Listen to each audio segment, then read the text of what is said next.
We're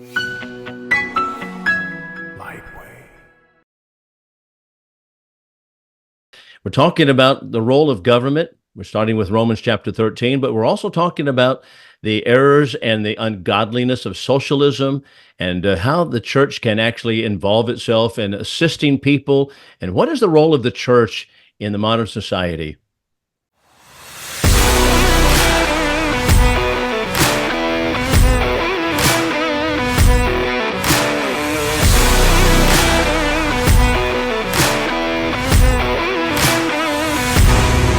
We were talking about Romans 13 in part 1, and really what we were, with the Christians' duties to government, but really it branches out into, kind of this larger field of the types of governments that we have, and also why Christians should be somewhat interested in the type of government that they live under, what types of government are coming down the pike, so to speak.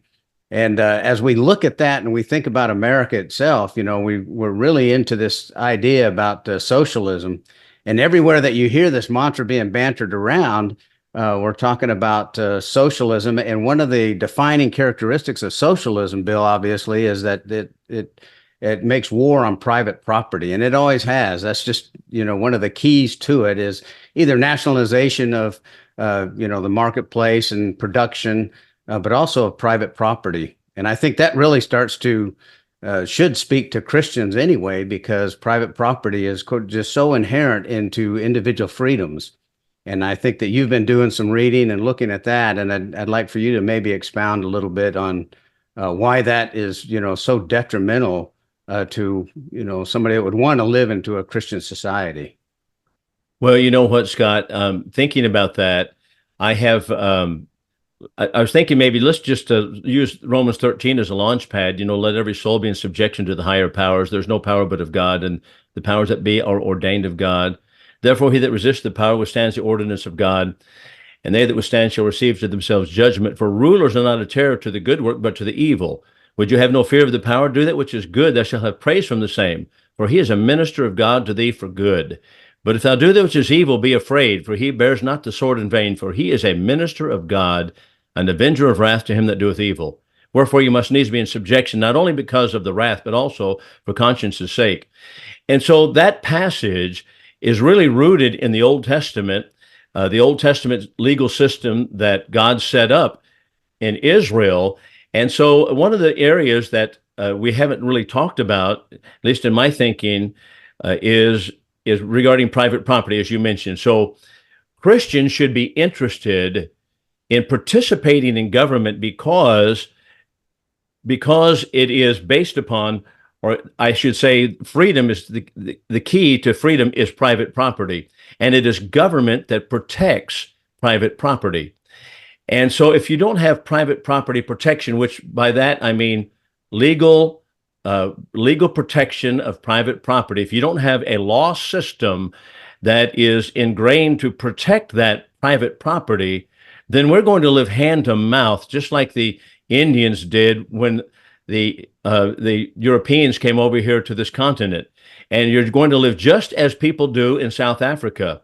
So, for example, in South Africa, just let me back up here for just a moment.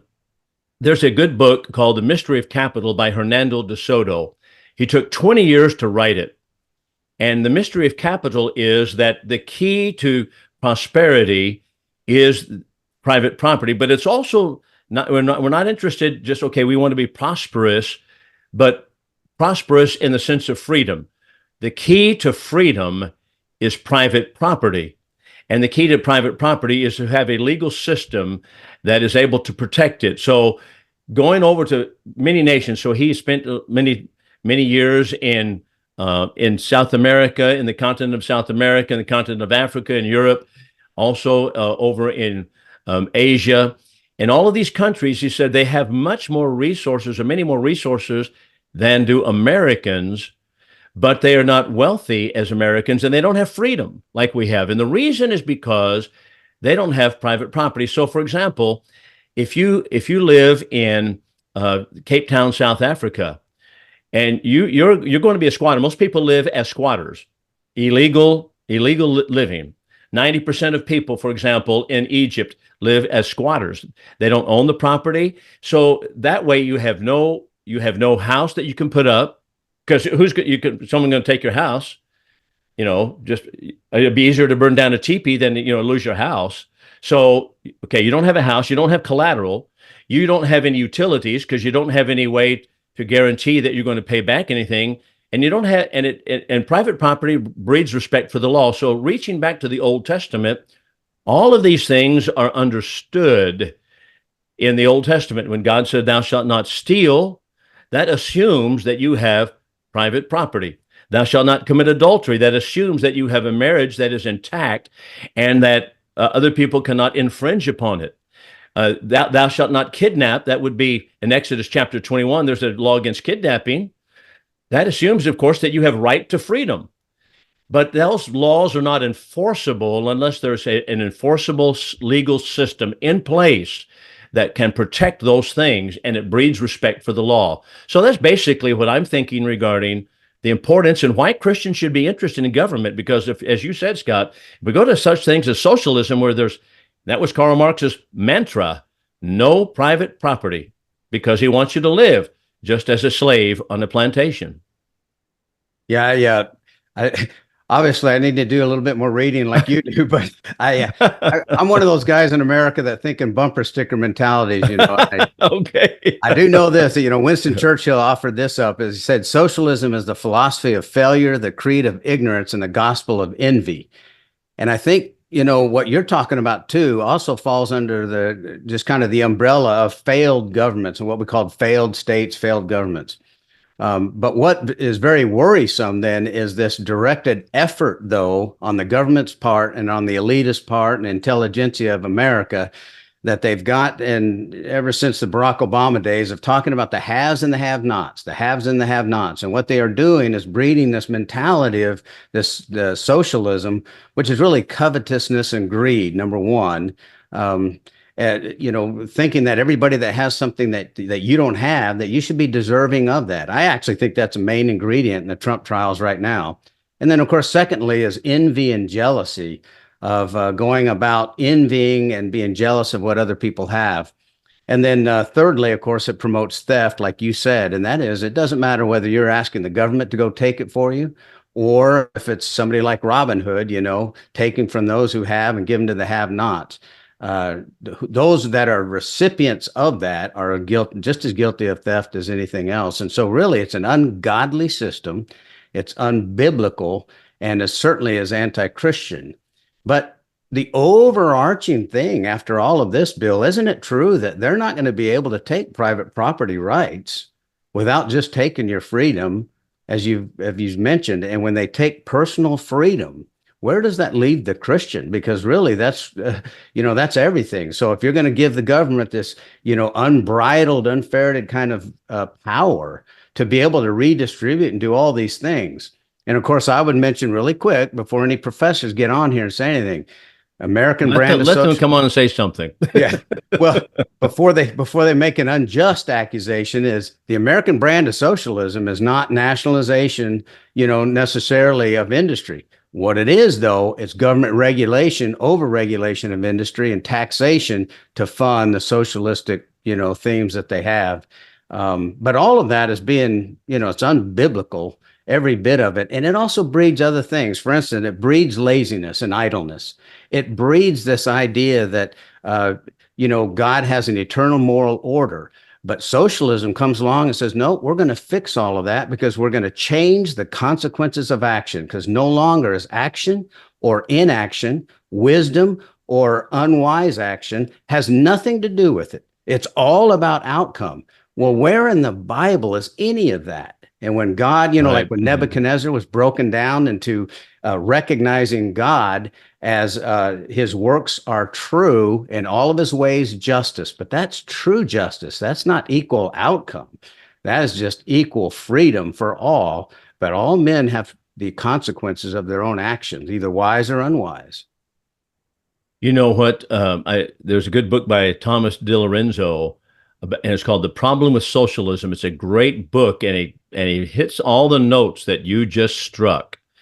And he quotes Milton Friedman to point out that Milton Friedman said it used to be that socialism and communism, socialism was the government ownership of the means of production. But it has morphed, and it's not that specifically. It's more just like you said, an overregulation, but it is actually the state-sponsored redistribution of monies and state-sponsored redistribution of what you own. And so that in itself breeds, as you said, disrespect for the law, because it automatically is by nature theft, and it is a violation of the sixth commandment of the Decalogue, thou shalt not steal. And it doesn't make it good and better because the government's doing it. So at any rate, that's what's happening in our own government system now. So when we get into socialism, we get into a system that a government actually is trampling the rights of people. So, and I want to make one note here, Scott, about why Christians should be interested in government and the governing system, as you put it. You know, when people say they're not interested in the governing system and or should not be interested in government, that means, of course, that they're not interested in their wealth. They're not interested in their posterity, the people that they're going to pass on their monies to. Or, Paul speaks about parents laying up for children. They're not interested in freedom. They're saying it doesn't matter if I live in a jail or if I live out here in my own property. That makes no difference to me at all. The truth of the matter is, you can be a Christian anywhere. That's true. But should we be interested whether we live in a prison house or live free, that we might be able to go and preach and do what we wish to do and spend our time and our monies as we wish with our families? That's really the issue here. Yeah, and I think one thing about freedom and personal freedom is, is if you look, I mean, there's really no way that religious freedom has ever been able to exist when personal freedom is taken. But particularly when we talk about the gospel and the flourishing of the gospel, or the lack of the spread of the gospel, the dark ages, different times in history. Yeah, one of the misnomers, I believe, even in the church, is people talk about, well, the gospel spread when Christians were under persecution. Well, a little bit of a contextual misnomer there. It didn't spread where they were being persecuted. It spread where they fled to.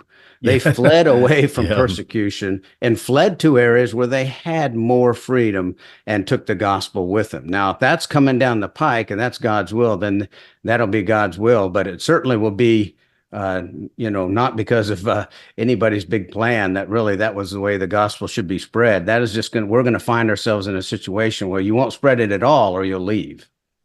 That is a great point, and I had never really thought about that. But the gospel spread only where they went to, where they were free to preach the gospel, and they're not themselves imprisoned in some kind of cell for preaching the gospel, such as Paul was doing at one point. And it's interesting that so many Christians seemingly are very abysmally ignorant about the role of the Bible in our own freedoms and the crafting of our freedoms in our own country, and are so unappreciative of the fact that our founding fathers actually took the Bible and the message of the Bible and for example, the Bill of Rights. The Bill of Rights actually is a reflection of what we have in the Old Testament Mosaic system of the court system, the rights to a fair trial, the right for a judge not to be bribed, the right to have your accusers facing you and you facing your accusers. All of these things and more, also a jury trial, you're presumed innocent. All of those things are biblically oriented and are completely unknown to the rest of the world. And yet that's what we have in our own system, and it comes right out of the Bible. And it's just so sad that many Christians think, well, one government's as good as another. Right. That is certainly not true. But anyway. Well, and even that generation that followed on the heels of the founding fathers, such individuals as Daniel Webster and then Robert Charles Winthrop. And of course, Winthrop was the one that had said that, man is either going to be controlled from power within him or power without him, either, by God's word or the strong arm of government. And then in the end, of course, he laid it down in stone, which was either by the Bible or the bayonet. And the worrisome thing here in our nation, of course, is that we seem to be begging for the bayonet, and that's just going to be very difficult for Christians and non-Christians alike, actually. Well, I think you're exactly right, Scott. I mean, we are begging for the strong arm of government and the iron fist of someone from the top down to control us and tell us what to do and where to go and where to worship and where we can and cannot worship. And that is exactly what's going to happen. But too many people have, of course, sold their souls to the whole thing, and I think we're in a very dangerous spot. But I wish we could be more appreciative of the biblical principles involved in government, not only from the New Testament, but from the Old Testament, and see that this is exactly what we have in place. And we're just throwing it away as quickly as we can, and with the idea that, well, it doesn't matter, one government's as good as another, one country's as good as another, and after all, Christians shouldn't be involved in it at all. Well, you know what? Every Christian is going to be involved. Every Right. Christian is going to be involved, and they're going to be involved on the pointy end of that bayonet is what's going to happen, and they'll be interested at that point.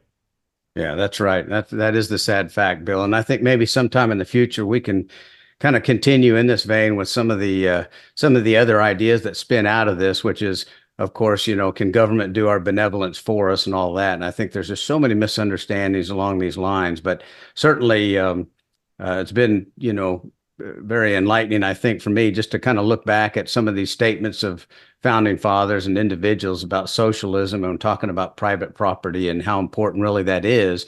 On the surface, we wouldn't think, well, private property, is that important to the Christian? Well, it is in the Bible, and it is in societies. And then, of course, when we tie it to individual freedoms, like you have done so well, then we see that we should be very interested in being able to keep those rights and keep those laws. Right. Exactly so. All right. Well, I guess we'll take a break at this point and come back in a few minutes.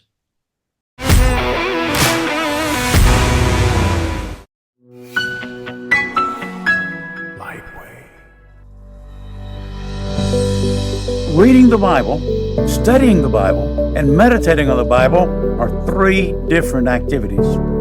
Meditation is really looking at a text and applying it to self and saying, how does that apply to me? I'm glad to be able to put these lessons that I've written into a podcast that might help many as you develop the attitude of meditating on the Word. Be sure to like, subscribe, and follow us on your favorite podcast app so that you never miss an episode.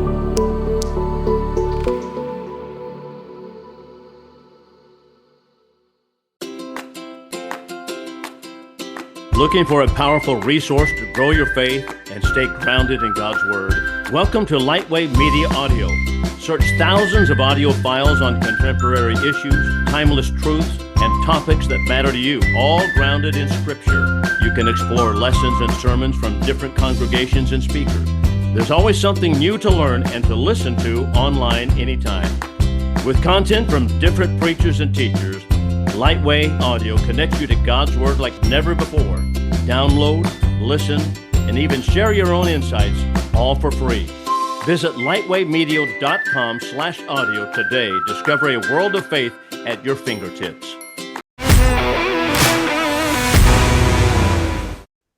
All right, we're back, Bill. We're talking about private property rights and the relation to individual freedoms, and then of course how that would be a concern to Christians. And there's so many different avenues and things that we can spring off into. And one thing that we were talking with John, our producer here in the interim, an idea that was brought up, and it just makes me think about this, and that is, this idea of benevolence and other people kind of, playing on the sympathies of individuals and individual citizens in a nation and talking about haves and have-nots. Just kind of a curious observation here. In the past, when I've gotten in discussions with individuals about this very subject that are non-Christian individuals, and they bring up about the haves and the have-nots, or 1 out of every 5 children in America are hungry, or some other statistics that I'm sure is not really correct, but it has been published out there by these socialists. But One thing I kind of am able to fall back on that helps me make a convincing argument and be somewhat, taken seriously is that if the church is involved in the things that they're supposed to be doing in the community. For instance, we've had programs in the past where we had some benevolence going on, and we would get contacts and then go down into the inner cities with food baskets and certain things and some pamphlets, and then try to start some Bible studies. But in that, see that you get down into the city, you get down into the projects, you get down into these places where you normally wouldn't go. You're able to talk to these individuals, and then you're able to see exactly what their predicament is. You get to know them a little bit. And so what happens is when you hear somebody start talking about in big generalizations about how unjust capitalism is or something silly like that, you find that actually they're getting their information from some kind of nationalistic, socialistic news program, but they haven't been down in the city. They haven't been contacting individuals that they don't know that are down, that may be in need of some kind or whatever. And I just think if the Christians are doing and going about what they're supposed to be doing, then it does make you a little bit smarter on the nature of man and human nature, and also makes you able to talk in some kind of intelligence about these subject matters, about what are really the haves and the have-nots, and really what's causing the have-nots. And, for instance, the fatherless homes and ideas that come from the Bible, actually, rather than bashing capitalism. But if we start looking at what God's plan was, and you're familiar with those things, then you can kind of talk about it and converse, somewhat fluently about that. And it makes you somewhat credible, I guess is what I'm saying. What do you think about that? Yeah, well, you know what? In biblically speaking, there are only two ways that we can actually give: individually and congregationally. We operate congregationally, but both of them are free will giving. Both of them, God makes demands on us, just as he did in the Old Testament. He demanded that they, for example, leave the corners of the field for the poor. Well, he didn't have a socialistic system to go around and arrest the people who did not do that. But that was the law. They were going to be answering to God if they did not do it. So God leaves us on our own. And I wrote an article, someone along the same lines some time back. I called it Free Market Pulpit. We're all in a pulpit. Joe Biden's in a pulpit. Everybody's in a pulpit. All the Democrats are on a pulpit. The only difference is they back up their pulpit with a strong arm of the law or a gun. So it'd be like me saying, please give for the work of the church, the local congregation here at Iowa Park where I preach, or right there at Delray. If we come to Delray, okay, please give. But the difference is the government says, well, it will have armed guards in the foyer, and if you don't give now, as the plate passes, we'll catch you on the way out. And so that's how they operate. But according to the Bible, there are only two ways, and both of them are free will giving, individually and congregationally. And that's it. After that, the only way that money can flow into another pocket is by theft. People ask me sometimes about public utilities. I say, well, public utilities, I'm buying actually a service, and I'm participating in a service.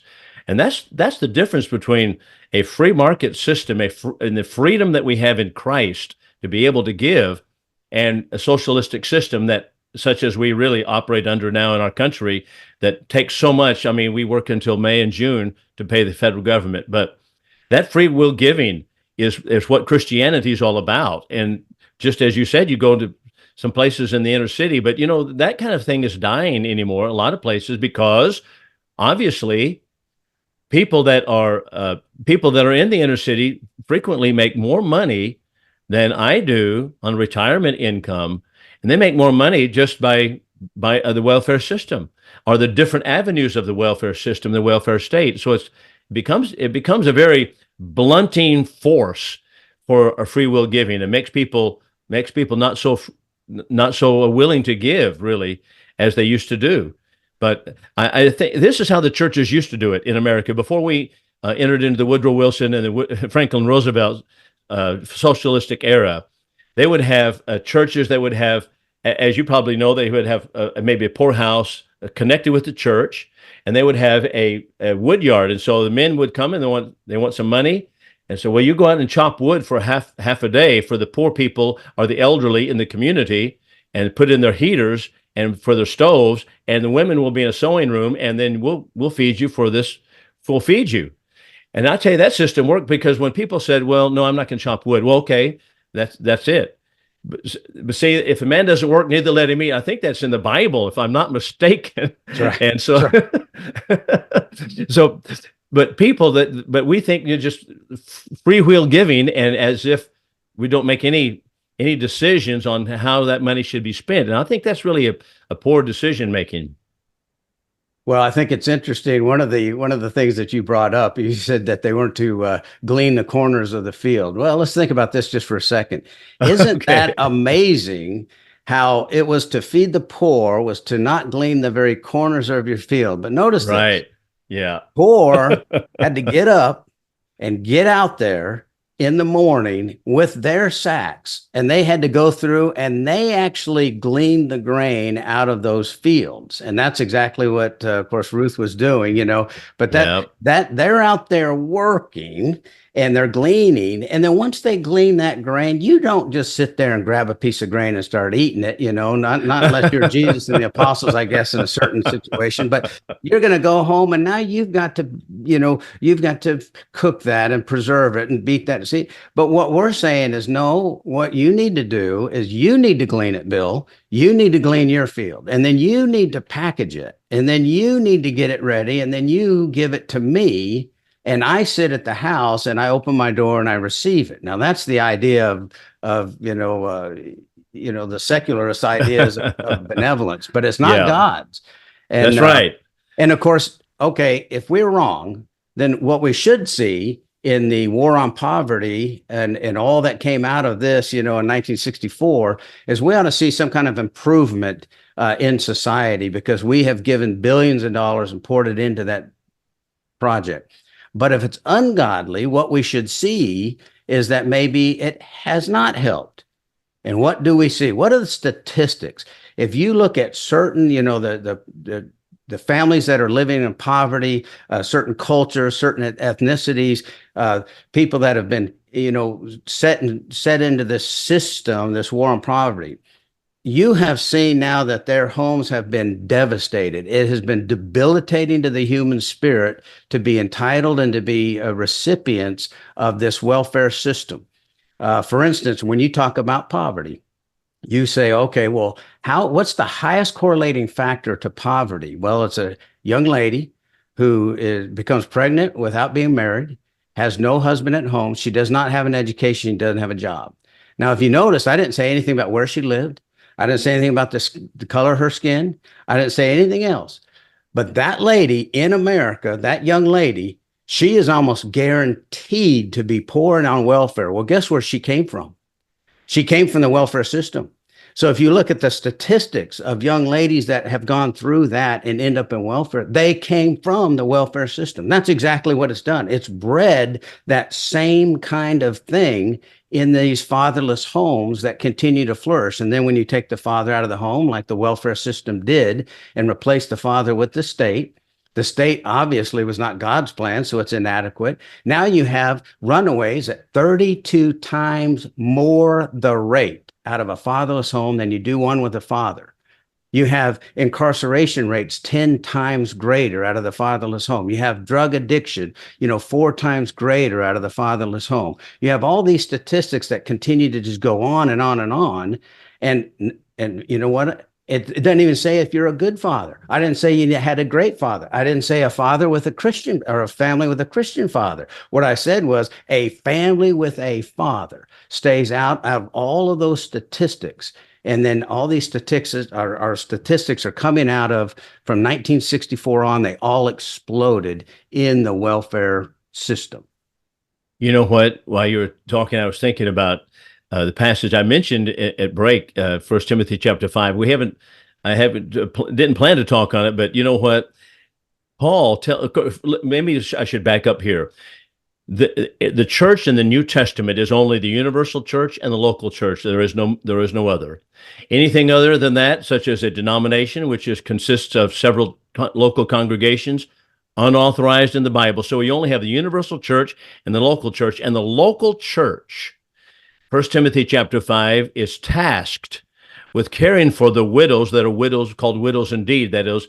And he gives us the guidelines and understanding of what is a difference between a widow and a widow indeed. And that is, she has to be at least 60 years old.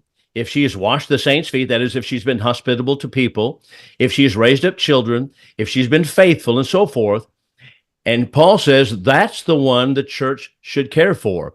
However, if she is under 60 years old, he strictly forbids it. And I remember hearing Roy Cogdell on tape. Roy Cogdell was a preacher in the 1950s. He said the reason is because the church should not be creating a lonely hearts club. And that's exactly he said. That's what Paul basically says. He says she's young enough to go marry. And all you're doing is sponsoring a dating relationship, sponsoring something that really the church should not sponsor with this unwise giving of money. Now, why cannot congregations today take those guidelines and understand that there is a right way and a wrong way to give, and we don't just freewheel it out just to give it to everybody and anybody who asks, regardless, not looking at the qualifications or the guidelines that Paul gives, but we actually sponsor some of this degrading action that people have, or simply taking advantage. He said they become busybodies and they go from house to house stirring up people and stirring up congregations. So he says, no, the thing to do is they need to work. Well, I'll tie that back to the former comment I made. If the church is doing what we're supposed to be doing, it makes you able to talk about these issues with some kind of enlightenment. For instance, back in Omaha, when my girls were small, I wanted them to be able to have, what the good feeling of being able to give things to other people. And so we signed up through a program through the city where they said, well, you could give Christmas presents to these families where their children will not be receiving any Christmas presents because they're poor. And one of the criteria to sign up for that program is it had to be a single parent home.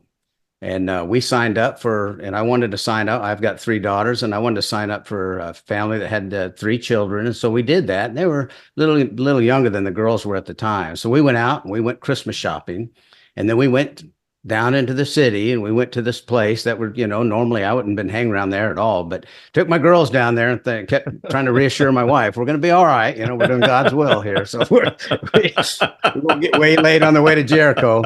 But okay. So we went down in here. So now when we go in and we finally knock on the door, and this lady comes, this young gal comes, and she has 3 children there, very poor. And so I walk in there and we sit down, and she wanted to just kind of receive the presents and for us to leave. Well, that wasn't my idea. So I thought, no, I went out, I shopped with my daughters. We bought you these gifts. We're going to sit here and visit. Yeah. So we did. I sat down and we started visiting, even though the girls felt uncomfortable. Mama certainly was. But you know what? Come to find out, the reason she wanted us to leave is she actually had a live-in boyfriend, but he was hiding back in one of the back bedrooms. See, because that would have disqualified her from the program. And so what it was doing is promoting this immoral, illicit relationship. But she could still sign up to receive these things, but she certainly couldn't have gotten married, because then she would have been off that ticket, and that's kind of the way how that whole system works. It just really promotes, these ungodly behaviors and tries to make them pay. And that's exactly what we did with the welfare. What a good illustration, Scott. Great illustration right there. Yeah. Yeah, well, you do. And I've always used that too when I talk to non-Christians, and I just say, well, that's just an example of saying, you're telling me from a government federal perspective who down in the inner city needs what, and they have no idea. But if it was done at a local level where you could walk down in there and knock on the door, you'd find out real quick. Take a look behind the bedroom door there. That's right. You see a big pair of 12, size 12 tennis shoes and a guy that's bigger and stronger than me. I'm like, why didn't you do your own Christmas shopping, buddy? Good illustration. That's right. Underlines a great truth. Well, thank you a lot, Scott, for the session. All right. Well, yeah, that was a good talk, Bill. Like always, appreciate seeing you. Yeah, you bet. Glad everything's going well. Until next time. You bet. Thank you for listening to the Sons of Issachar podcast, hosted by me, Scott Lockwood, and my brother, Bill Lockwood. This show is produced by Lightway Media and John Cackelman. Our theme song is by Alex Grohl.